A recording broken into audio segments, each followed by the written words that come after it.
Welcome to the DMF. I'm Justin Younts. This is All the Parts Together. Okay, welcome to the DMF. I have a guest today. He is an assistant director or an AD, as we say in the business, with 30 years of experience. He wrote a book on his life in the business called Not Just Sunglasses and Autographs. Please welcome to the show, the Irish Bull, Tommy Burke. Welcome to the DMF. How are you doing, sir? It's great, Justin. Great seeing you. Thank you. How did you get that term, the Irish Bull? I was on Crocodile Buckside. I tend to, push I push crews through with a lot of humor. So I play anime. So I just, why are we shooting? He said, my fault, let's go. So, Yeah, my joke. So they told me the Irish Bull. I love it. So where are you from originally? I'm from Boston originally. I've been in LA for 35 years. I still say I'm from Boston, even though I've been here for so long. Same here. I love that. My mom's from a little town outside of Boston called Groveland. Do you know where that is? Do you know where Groveland is? No, that's way out there. Yeah, it's a little outside. My aunt's from Worcester, and I don't know. I have a Your aunt? yeah, You have an aunt. You have an aunt. my aunt or aunt. Boston's called aunt. Yeah, I know. Um, so what made you interested in in movies? Were you interested in movies growing up? Not really. I just fell into it. I mean, as you tell by my book, I fell into things. I didn't really plan things. It's kind of just fell into things left and right. But you had a passion for the show Saint Elsewhere, which I watched some of that. A lot of good actors came from that show. I want to give a shout out to Justin. Voice. Most prepared host I've ever seen in my life. He's read my book. He's read my Substack. He's watched some of my movies. I mean, I'm not even this prepared. And he watched Saint Elsewhere, the pilot. Did I tell you, I ended up working with the producer director of St. Elsewhere, Mark Tinker. He was on, he's a producer director on Chicago PD. Oh wow. So what was that like coming in because you love that show? What was it about that show? Chicago PD or St. Elsewhere. St. Elsewhere. Saint Elsewhere. Well, I just moved to LA, so I was homesick. So it's just like you got a glimpse of, where you're from. Okay, that's cool. I like that. What specifically made you want to be a PA? Well, you didn't want to be a PA. It's a natural progression. You started as a PA. I got fired from the first job. I didn't know what a PA was. I got fired from a lot of jobs, but I kept sticking it out. And it's a really hilarious story, the way you tell it in the book. Because he's like, you just got fired because like you didn't really know what you were doing. I mean, they kind of expect you to know. Is that kind of how you would look at it? Like what you knew, you didn't, what you needed to know, you don't know. Well, I went to Boston College, which was a business school. So my Hmm. professor, television teacher said, film, yuck, chemicals. Because they wanted kids at BC to be dressed like it. I'm wearing a college shirt, a short sleeve shirt. Hmm. Where does it work? Where Boston College grads, they wanted to be it's just a ties. Yeah. So Emerson and Northeastern were the ones that were film schools. Emerson and BU, I meant Boston University. So I didn't know anything about filming. So when I got on set, I just stood around like a bump on the log. I got fired. This it kept coming back. What made you go to Boston College? Very interesting reason. You ready? Okay. It was free. Yeah. Back in My those father, days. even deeper, especially my father was a teacher there. So all four boys in my family, we all went to Boston College for free. Oh, that's awesome. What did you study? What did you major in? Communications, which is kind of catch all. Cool, cool. So you've talked about this in the book. You talk about the importance of being in the hospitality industry, such as a waiter. Why do you think that's important, especially being on a set? Because you got to take people's garbage, you got to move, people yell at you, you got to roll with it. I mean, I worked at Tony's Villa on Route 9, Boston, home of the king size cocktail. And I just, take people's garbage. Got to hustle, got to be on your feet the whole time. Yeah. Is that something like, would you be able to tell the difference between somebody that was like a PR, somebody that was on set that had not been in the hospitality industry, as opposed to somebody that had been? Well, when I interview PAs, I go, I'm not asking what film school you go to because you're not going to be handling the camera. I want to know what restaurant you worked at, and it throws them. Yeah, it's interesting. I've talked to people that have come up the indie way, and then they bring in like somebody who's like a cinematographer who came from the film school way, and the thing that they talk about is how that they're not able to really adapt. Like if it's not in the book or if it's not written down, they won't get that. Like, well, all we have to do instead of setting up the dolly, we could just put it on this chair and just roll it or something like that. Like they're not into it. Is that something you see? Well, one of my favorite expressions on Chicago PD, I always believe don't come up with a problem unless you come up with a solution. So I say, here's a cheese ball idea.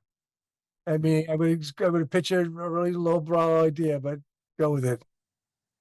What about because you're talking in the book about getting robbed. You got robbed several times. How I still don't understand that. Like in the book, you got like you just left the car out there and then it's like gone. Like Well, did you, the robber came up and put a gun to my window, yeah, that's and I leaned on the wall, which is stupid. Don't do that. I stupid. So he took his gun and smashed it against the window, and I left, and he took off. Also, my Substack, I talk about being. I didn't want to bring it up in my book, but I also was like a cops pointed a gun at me in Playa del Rey. yeah. So Mermaids is like your first big show, like with PA. Talk about that experience. Well, this is interesting. I got to find Jim Van Wyck, which I recall many times in the book. I got to find him where he is because I want to get in the book. Mm. It was just a great job. I ran my ass off. I literally was running all day, and I was a go-to guy. And you had a nice relationship with Winona as well as Cher in there. She used to call you, I believe, Berkey. You say in the book. That was my nickname because when I got into actually my brother's nickname, but when I first started in film business in Boston, Yeah. when I said there were three Toms. So I always wanted to be able to hear my name, so I changed it to Berkey. One thing I found from the book is you said that originally Frank Oz was going to be directing that. Did you ever have any experience with him before he was replaced, or? But I wish I could find him again because I give a glowing review of him. Yeah. He's had some tough film times himself, but he's he's got a great attitude. Talk about why an AD specifically. What an AD does Yeah. Well, why did you want to do? because Yeah. um um I was I was lifting things my whole life. I was lugging things and I didn't want to be 45, 55, hauling stuff. I could have been a key grip. A good friend of mine was a gaffer. Hmm. Was a key grip, grip right off the bat. I could have been working tons. Hmm. I want to be lifting things my whole life. So So that's why you talk about the AD. You say he's like the foreman of the set. yeah, kind of like so I made a great example of what an AD does. It's like a chef, he doesn't help when you got all the food come out one at a time. You got to make it all come out at once. And AD balance that so everyone's ready at the same time. You set the call sheet, you set the call times, and you show people you want everyone to show up. You don't want someone to show up too early or too late. One of the things I like to talk about in the book is you talk about the football marketing, where you sent the footballs there. One of the things I wanted to ask was, as I was reading, is like, who did you send these out to specifically? Just higher ups, producers. Just higher ups. Okay. I don't think it was the greatest idea because it's expensive and I didn't get much, traction. But Hmm. make a mistake. I always say make a mistake. At least you're trying. Yeah. So when you were doing Skin, you work with Ron Silver. What was Skin like? Because Skin is a very this was kind of a pivotal place in your life at this point. What happens here? Am I correct? Talking about the cancer. Yeah, yeah. Yeah. Do you want to go into that right now? You take me where you wanted me to go. You called. Yeah, yeah. Let's go to the cancer. Let's go straight Well, into I it just got it. because I just got bright. Everyone knows what Jerry Bruckheimer is. So I got biopsies through Push Nevada. Got biopsies, and I got a biopsy. I didn't tell us the book because it's kind of a stupid story, but Justin, you bring everything out of me. all right, I love it. I drove home from a surgery. I was biopsy right here. It was a real easy one. But a friend did. One friend was going to pick me up. The other friend was going to take my car home. He didn't come take the car, so I said to my friend, drive me home. I gotta take my car. I drove home after surgery. How are you able to do that? A lot of people say my favorite thing to do is it's a sick thing to do is tell that story to people and watch your face go. I'm scared of this guy. I'm scared of him. I just had surgery to have my gallbladder removed. I couldn't move. And I'm just like, because I read the book before I did that, I was just like, how did he move? It wasn't a very invasive surgery, but it was a half hour after being under anesthesia. I was driving home. What I love that you talk about in the book is you said like when you got the diagnosis, you were like, you're just like you're just like on to the next thing. Most people would sit there and be like, oh, that's it. And you're like, nope, this is not it. I'm just gonna keep going. What was it about? Was that just your upbringing, you say? Yeah, also the film is having dealt with a lot of problems. But I remember the doctor said to me, "You have cancer." I said, "So what are we doing about it?" I love that. You just go straight to that. Was the doctor in shock when you like just went right to that? Was he like not prepared for you to? No, but I tell a great story. I tell about after I went through all my chemo and my radiation. Yeah. The doctor said, "I'm a remission." I said to him, "Am I normal?" The doctor with wise ass said, "Tommy, you're never going to be normal. You're remission." But that's just amazing. Like, but here's the other thing that you talk about also. But you didn't tell anybody that you were doing this. Like you would go to set, and then you would go to chemo at night. How did you have the like? How did you like? Only one other person knew about that. Well, each director of episode did. Yeah. Producer director knew. I didn't want people to be waiting a hand on me. I'm supposed to lead by example. Yeah. I never sit down and said, I keep going,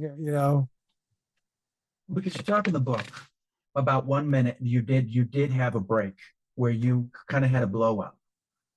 You talk a little bit about it in the book, but I was wondering, could you give a little more detail on like what caused that break? I mean, I don't blame you because I mean, like what you're doing is amazing.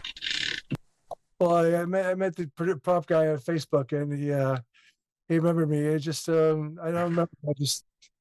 I just blew up. I can't remember what it is, but I'm not proud of it. Well, yeah. I mean, but we all have our. I mean, I think you should cut yourself some slack because I mean that what you're doing. I mean, after they knew, because that's kind of how they found out, right? No, at the end, I had to go to radiation. That was once every weekday, once every weekday during the week for a month. I knew I couldn't do both the show and the radiation, so I made a great little memo saying, "This is the things I've been going through," and a lot of people, some people cried. Yeah. I mean, I mean, to me, that's just amazing. I can't talk enough about how the fact you were able to do both those things as long as you were able to do it until you couldn't do it. Well, it's like one step at a time. You don't look at the whole. I look at the whole 6 episodes of chemo. Yeah. Looked at each week, 2 weeks at a time. Now you talk about Chicago PD when you get that, like this was, you said, your favorite job. Why was it just the people? Just, or am I wrong? Is it not your favorite job? It's my favorite job. The people are great. So it's just that camaraderie. If everybody understood everybody's situation. And we had a great technical advisor, Brian Lucci, who helped train the actors to become real cops. Yeah. And it was great. Like Mark Tinker was there. Great producer. I had to leave. I Yeah. in the book. I was talking to a neurologist in the parking lot of Chicago PD, telling him about my what I went through was cancer. He said to me, "Why are you doing this? Why go through hell again? You know, Parkinson's not enough. Don't try to do too much." So I finally gave. I said, why am I killing myself? Was that what did you feel like when you heard that you had, Parkinson's on early onset? Was it just, did you kind of just have the same idea as you did with cancer, or just like, well, what do we do about it? Well, cancer is kind of like you go through some stuff. Yeah. I didn't know anything about. I knew nothing about Parkinson's, so I kind of found it amazing when the doctor he brought me to his office. He looked at his records and he went out of the office, and I said, "I have Parkinson's." I barely knew what Parkinson's was. Yeah. So it's been a learning experience. I've got some great people on the line that have teaching me stuff. Yeah. Were you with Chicago PD from the very beginning? First episode, first year. Okay. One of the things I like that you talk about in the book is when the Red Sox won the World Series. You're doing the new Partridge Family, and you're sitting there and somebody else is home watching that, and then you mention off on the side, oh yeah, I also worked with Stone. I just thought that was like, what was that like? I mean, did you think that was going to happen at that time, or is it just like? I called the he's probably long retired by now, but I called the executive in charge of Partridge Family. I said, "Derek Harris coming back." He said, "Are you on drugs?" Because I guess it was so bad. Yeah. Wait, what do you mean by that? Well, it didn't come out that well. So they did the pilot, and he said to me, "You're on drugs if you think they think he's going a long distance." The pilot that was. And you also worked on the pilot for Desperate Housewives. What did you think about that set? It was nuts. Really? Like there was already drama even at that time? It's funny. Terry Archer gave me a bottle of wine, Yeah. thinking that I was going to be the AD on the series. Yeah. Little does she know that I was never going to come back for the series. That's something you didn't want to do. I don't think he wanted me either because there's a lot of miscommunication, a lot of hell. So it was just a lot of drama. Even at that very first episode, there was already drama. That was that was it. We should talk about Chicago PD. It's like that was like a dream. Like I imagine you probably thought every set should be like that. And it was great.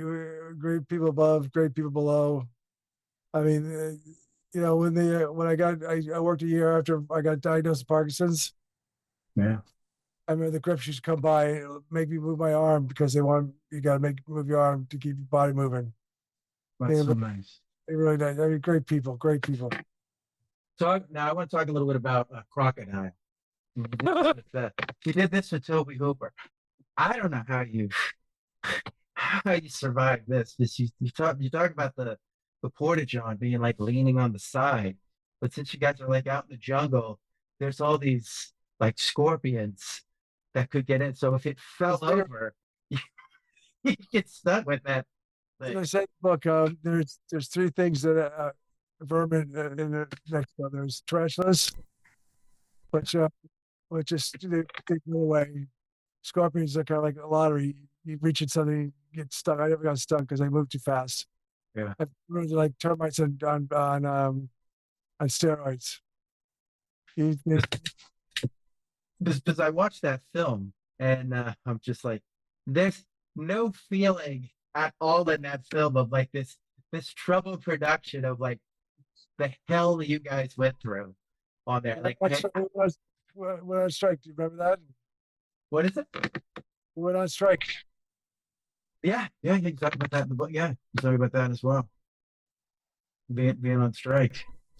Could you talk a little bit more about the strike? Well, the DP said to his crew, because there's several ways to get in the union. One of them's, work a 3 day non-union film that turns union. Yeah.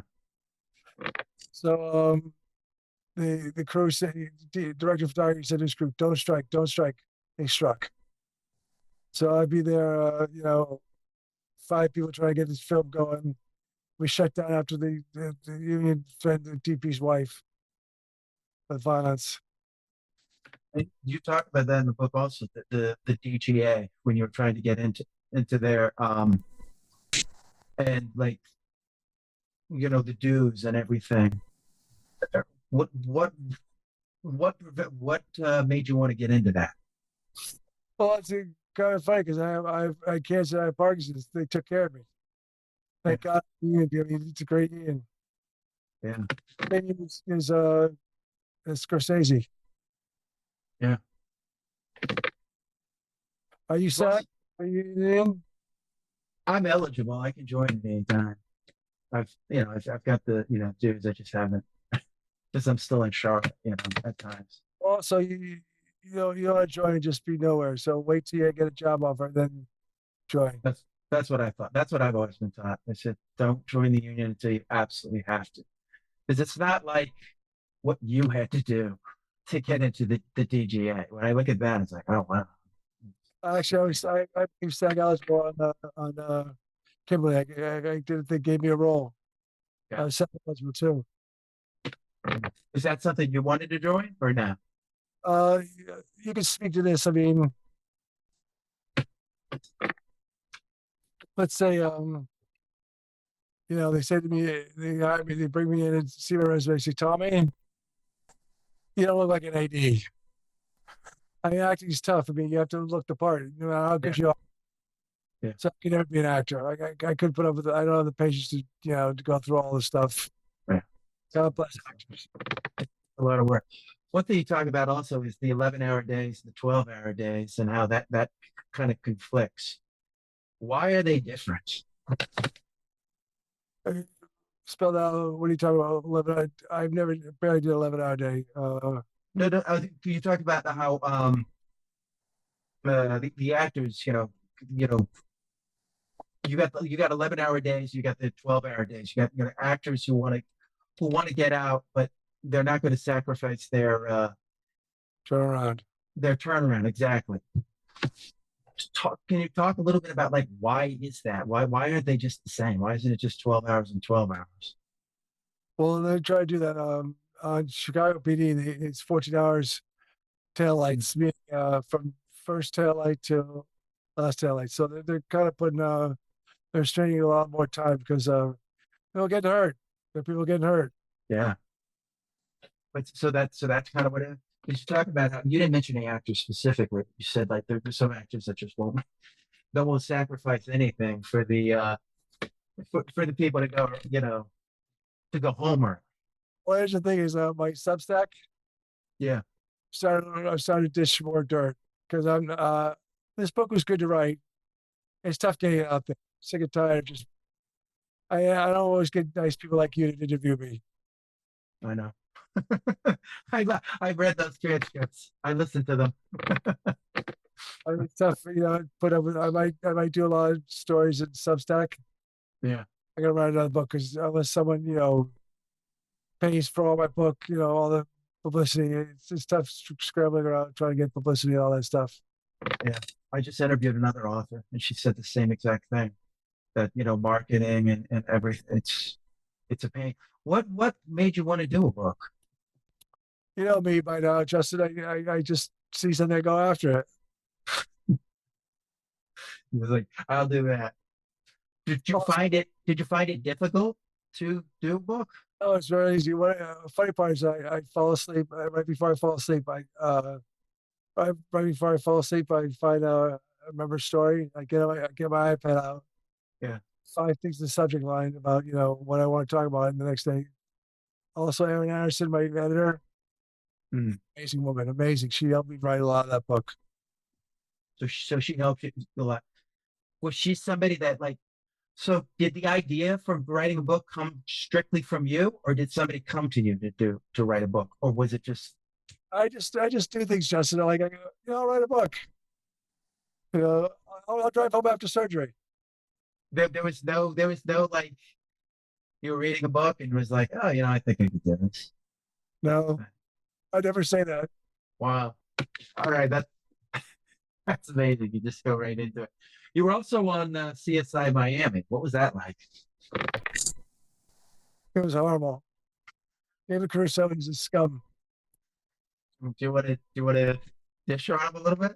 Why is he a bad guy? It's all about himself. I mean, He just doesn't care about he doesn't care about the crew or anybody. He's just I can't. I don't want. I don't want to give drop down on a friend who told me this, but yeah. George Caruso, one of the years, it said, your ratings are going down. We need to cut your money a little bit, or we have to shut down the show. He said, shut down the show. That's lame. So he sees me. Yeah. He sees me. I get great publicity. Yeah. Wow. So he just looked at it and just was like, I don't. So he'd rather shut down the show than sacrifice any pay. That's. Welcome to Hollywood, Justin. I know. It's true. It's sad. It's just sad because it affects everybody else. If it just affected him, I would be like, okay, fine. But it doesn't. He hurts everybody else down the line. But I understand you're going to be over there with Deli, getting down the film business.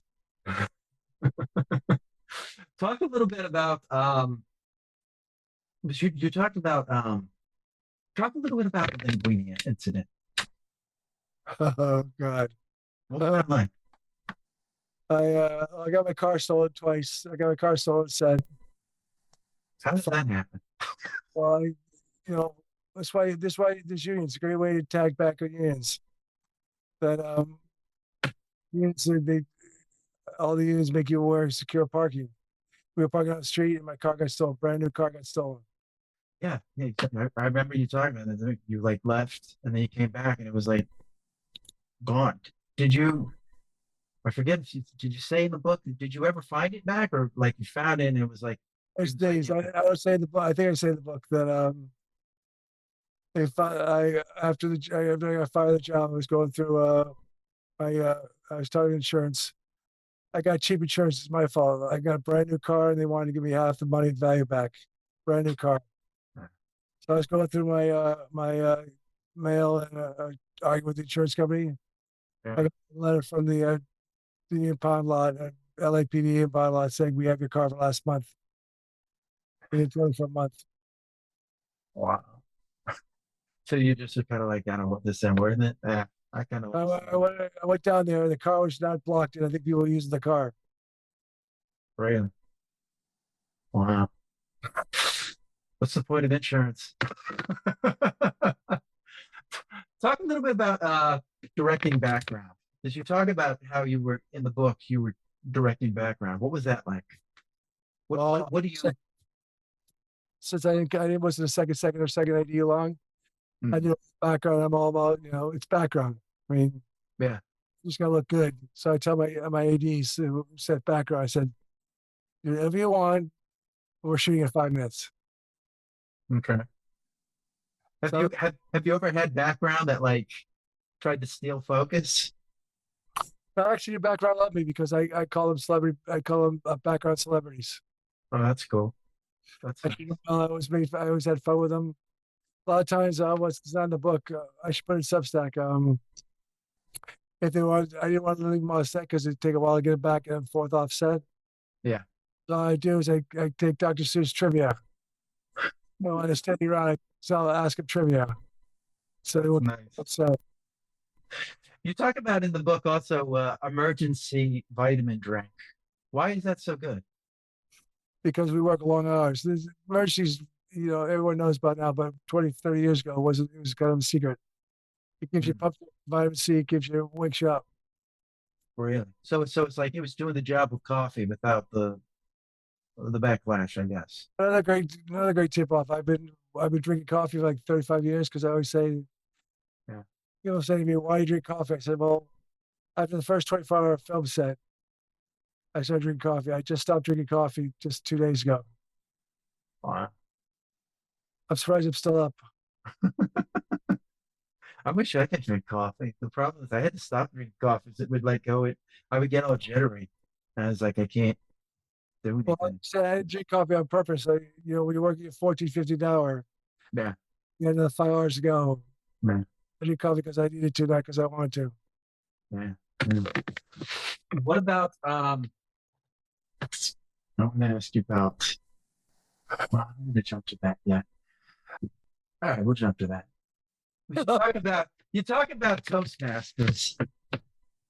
What but you do that like on the side. Why is that so important? Well, it's a great thing. I don't have a film. I don't have.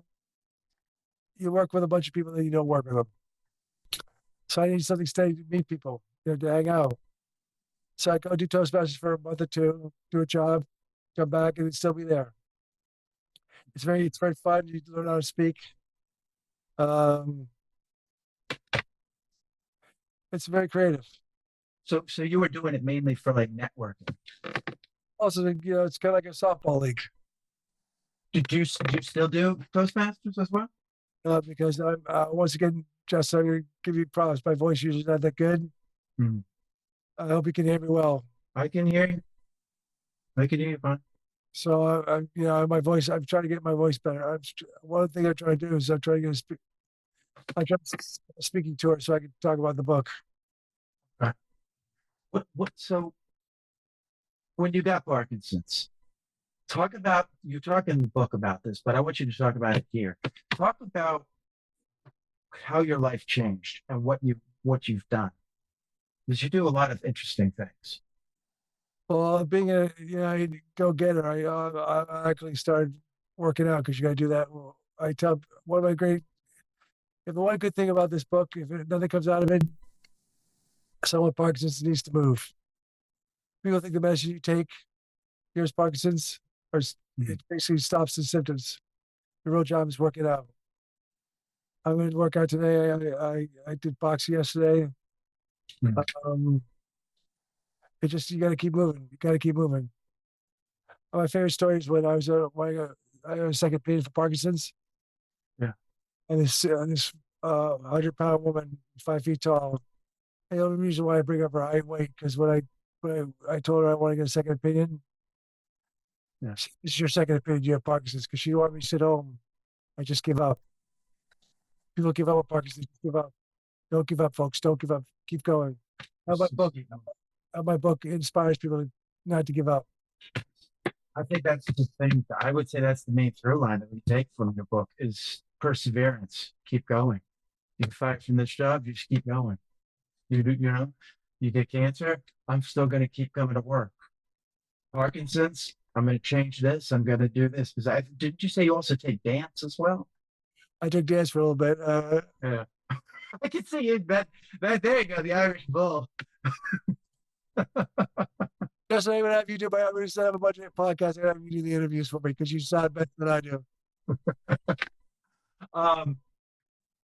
What is something people don't know that you'd like to talk about that you didn't get to in the book? Was there something that you didn't get to talk about from the book? I'm going to put my Substack. These guys, I was helped produce a film, and these guys fired me. They got rid of me. I had a deal and everything. They told me they're not going to. Actually, I was going through cancer. The chemo. They sent a letter. They sent a letter to me saying, "Sorry, we're not going to honor our deal points with you." Why? Because they just were jerks. These wizards, and it's just nothing you can do about that. I mean, that's. Well, I had a lawyer. I talked to a lawyer. He says, "Well, you could make an injunction on the film, but Yeah, it's money to do that, so why bother?" exactly. That's the problem. There's nothing there.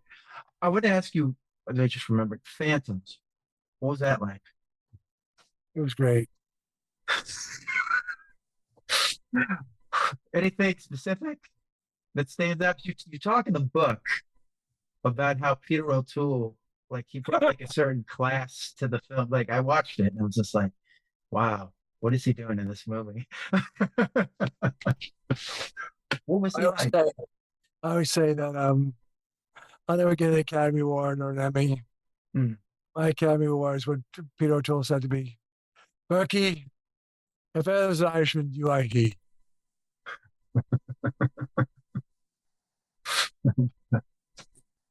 You're talking about also there's a scene, I don't know where it was, but you said that like Ben Affleck, I guess, didn't show up like prepared and Peter O'Toole like kind of pulled it out of him. Is that true? No, it wasn't Ben if I wasn't not prepared.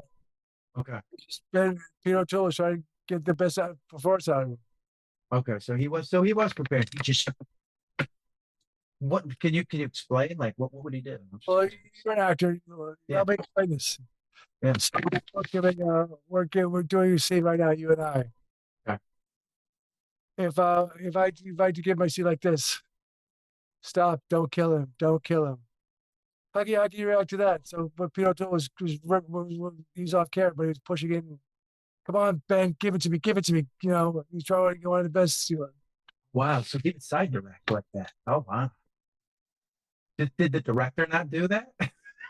No, but Peter O'Toole was off camera, so he wanted to give his best. Yeah.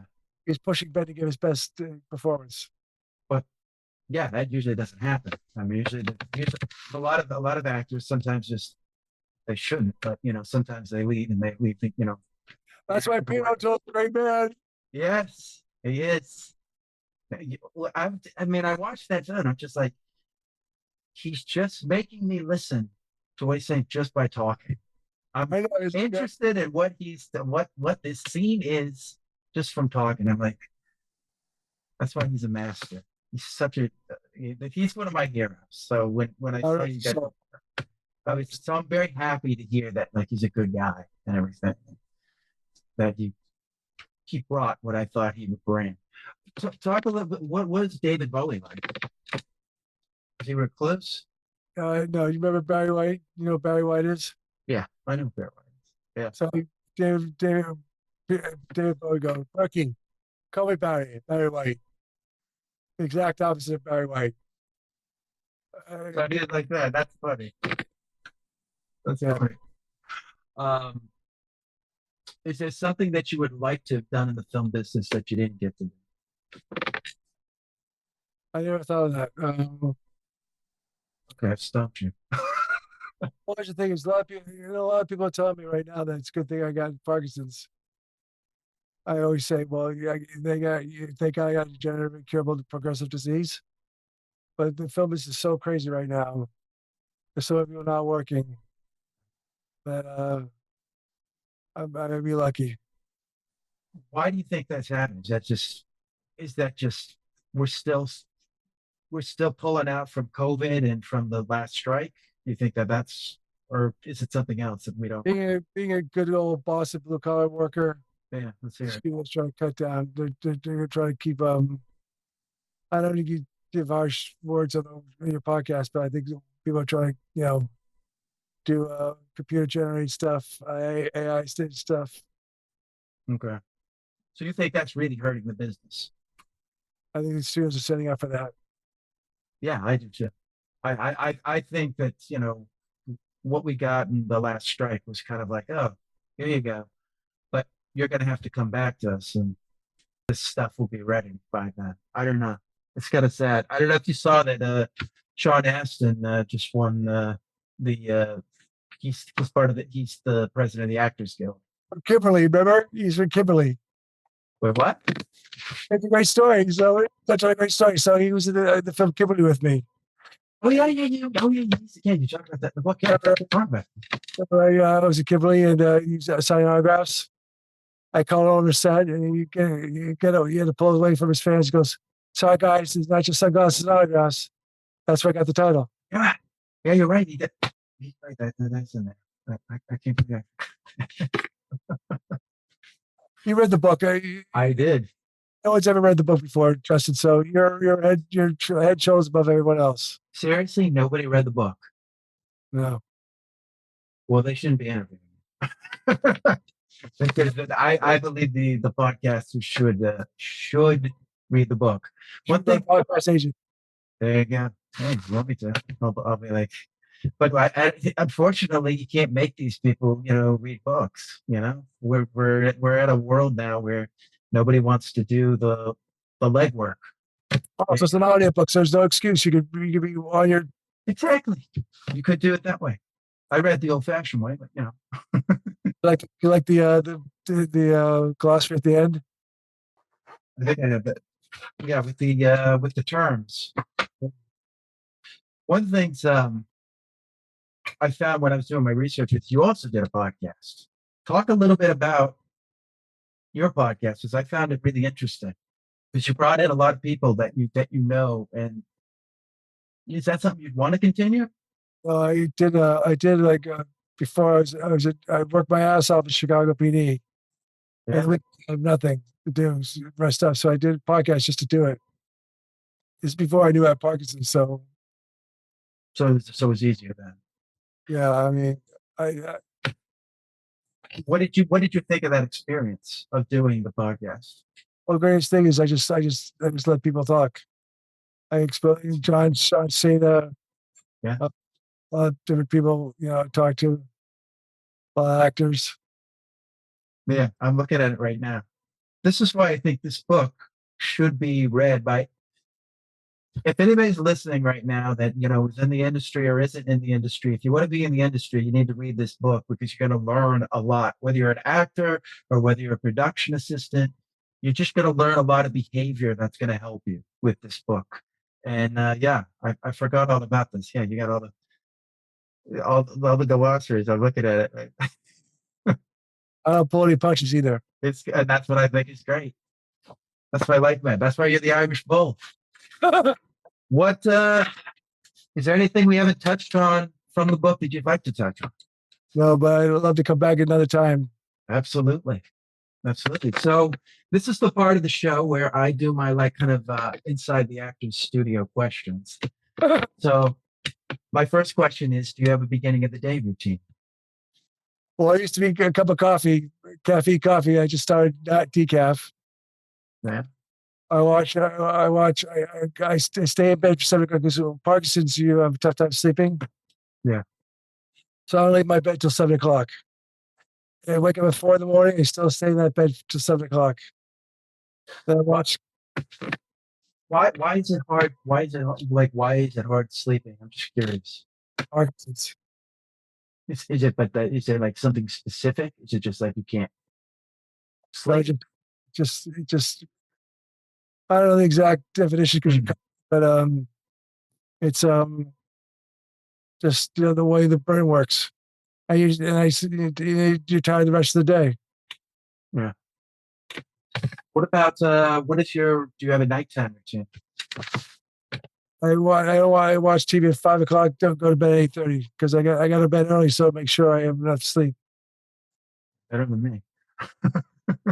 Do you meditate? Oh, I thought you wanted me to meditate. I just wanted to. No, I know. Shit, I know. No. Do you meditate? No, Is that something you'd like to do? I have such ADD. It's tough to do it. You should do transcendental meditation. I think it would help. I took that once. I actually paid a lot of money to take that. Same here. It didn't work for you? I forgot They gave me a phrase. I forgot the phrase. Yeah, you got to find the phrase again. But when you were doing it, did it help you? I got too much in my mind. Well, yeah, you got same here. I mean, it never leaves the mind. But the thing I like about it is, from most of the other meditations, because you've got the mantra thing, you're not worried about your hands and things like that. I found the other meditations where you have to just sit and just be in silence and try and steady your mind hard, because with the mantra you can always go straight back to the thing. Well, I love the mantra. Yeah. And two, I don't have it anymore. And two, you see me not shaking too much. Yeah. Once you start to shake, it's kind of tough to meditate when you're shaking. Okay. Good point. I don't know. I didn't know if that would help with when I was reading your book. I was like, will meditation help with Parkinson, or yeah? But you kind of just answered my question. What do you do for physical fitness? We already kind of answered this, but I box. I take a Parkinson class on Monday. I take a massage on Monday afternoon. Tuesday I work out. Wednesday I do boxing. Thursday I do Parkinson's aerobics. Friday I do boxing.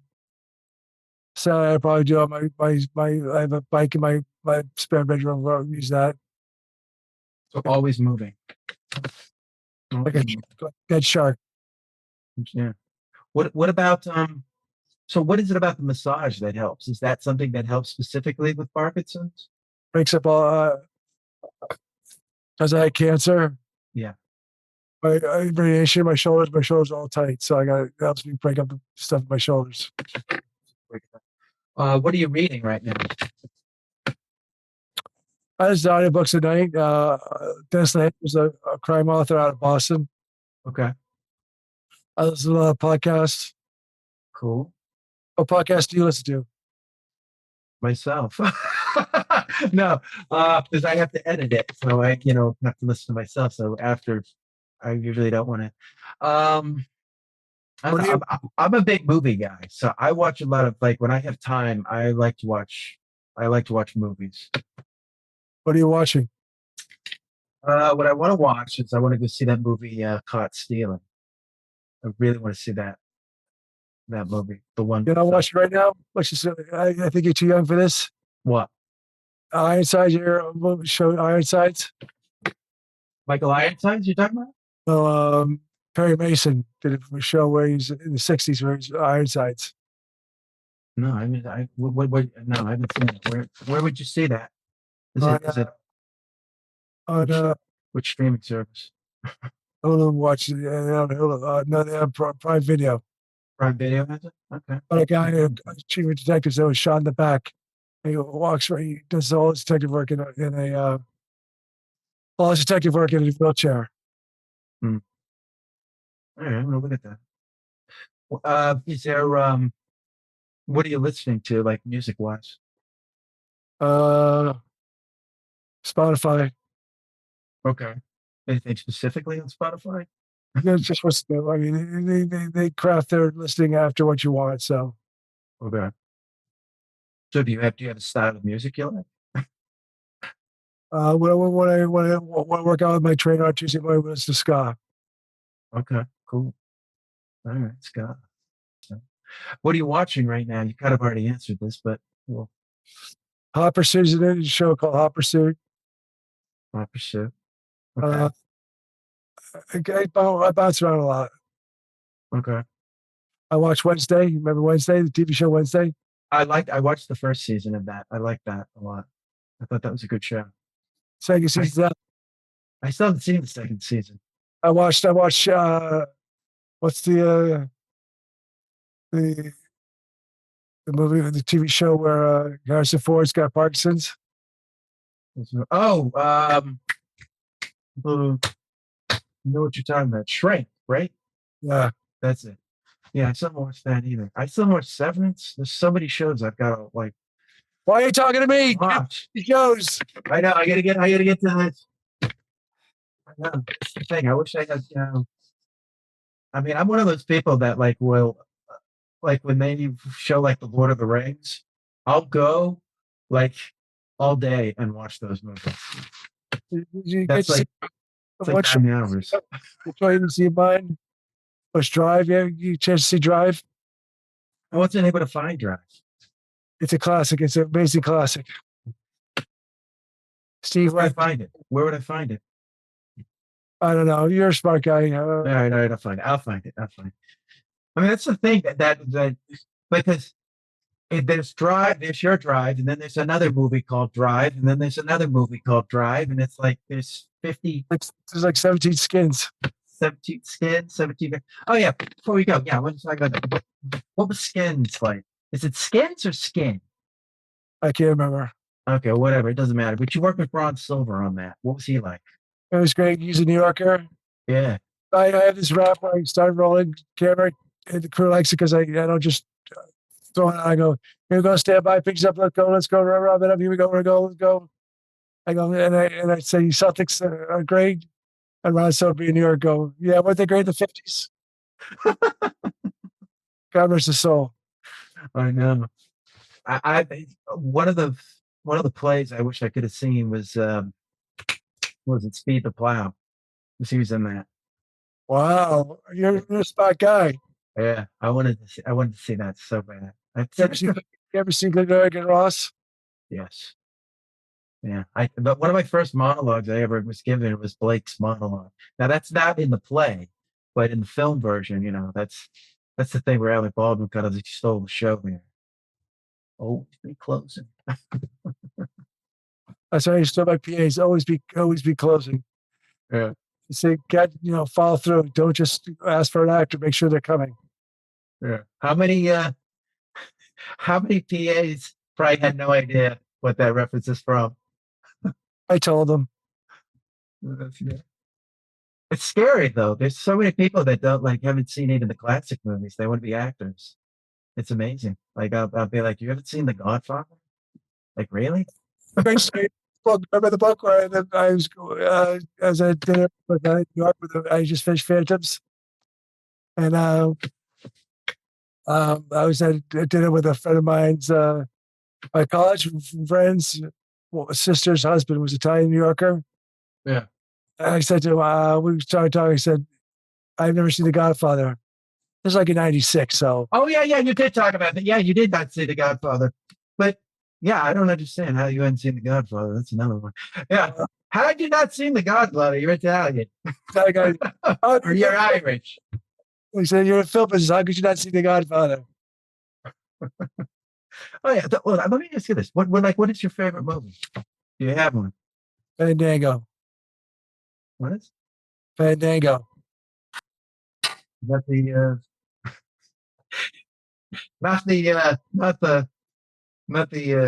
the thing that you buy your tickets from, is it? Kevin Costner was in it. Okay.